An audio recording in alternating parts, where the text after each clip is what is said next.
कवि भूषण के बारे में अपन अध्ययन कर रहे थे।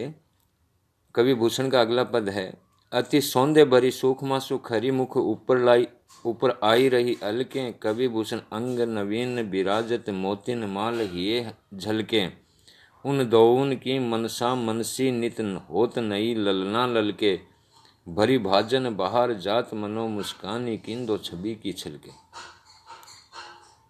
प्रस्तुत पद भूषण ग्रंथावली से संकलित है और श्रृंगार विलास से संबंधित है। इसमें कवि भूषण ने नायिका की छवि का वर्णन किया है।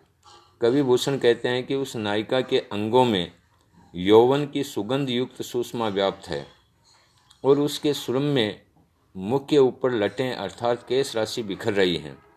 उसके नवीन अर्थात नव यौवन से परिपूर्ण अंगों की शोभा विशिष्ट है तथा उसकी छाती पर मोतियों की माला झलक रही है। उस नायिका के साथ ही नायक की अभिलाषा प्रतिदिन मन के समान एकदम तरोताज़ा बन जाती है और उन्हें देखकर नव यौवनाएं लालायित बनी रहती हैं। उस नायिका की मधुर मादक मुस्कान ऐसी छलकती है कि मानो शरीर रूपी पात्र उससे भर गया हो और वह मुस्कान अब बाहर छलकने लगी है, अथवा उसकी मुस्कान के रूप में उसकी छवि ही बाहर छलक रही है।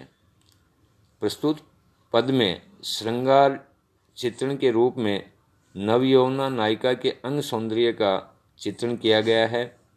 नायिका के शरीर का सौंदर्य इतना अधिक बताया गया है कि वह मादक तरल पदार्थ की तरह बाहर झलक रहा है। इससे कवि की भावप्रवणता व्यक्त हुई है। प्रस्तुत पद्यांश में अनुप्रास, उपमा तथा उत्प्रेक्षा अलंकारों का सुंदर प्रयोग हुआ है। तो घनानस से संबंधित परीक्षा में जो महत्वपूर्ण प्रश्न आते हैं उनमें से भूषण से संबंधित उनमें से कुछ प्रश्न इस प्रकार हैं। सबसे महत्वपूर्ण प्रश्न तो ये बनता है इससे कि रीतिकालीन कवियों में भूषण सबसे अलग और उच्च स्थान पर स्थित है। इस उक्ति को सावधान विवेचना कीजिए। दूसरा महत्वपूर्ण प्रश्न जो है वो इसमें ये बनता है कि रीतिकालीन श्रृंगारिकता में भूषण ही एकमात्र वीर रस के श्रेष्ठ कवि थे। इस कथन की तर्कसम्मत विवेचना कीजिए। और सबसे जो महत्वपूर्ण प्रश्न है वो ये है कि भूषण राष्ट्रीय कवि थे, इसके ऊपर अपने विचार प्रकट कीजिए। एक अन्य प्रश्न ये है, रीतिकालीन अति श्रृंगारिकता के मध्य भूषण की कविता जीवन का जय घोष है।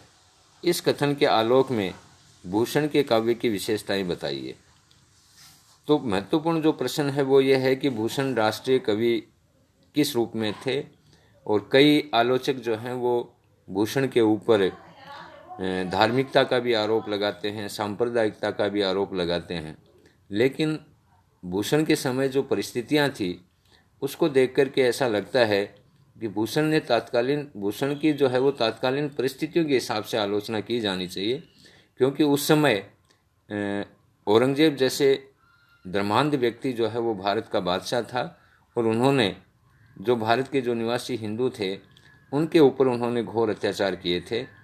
इस कारण से भूषण जो है वो उन औरंगजेब की जो गलत नीतियां थी, जो धर्मांधता थी, उसका विरोध जो है उन्होंने अपने काव्य में किया।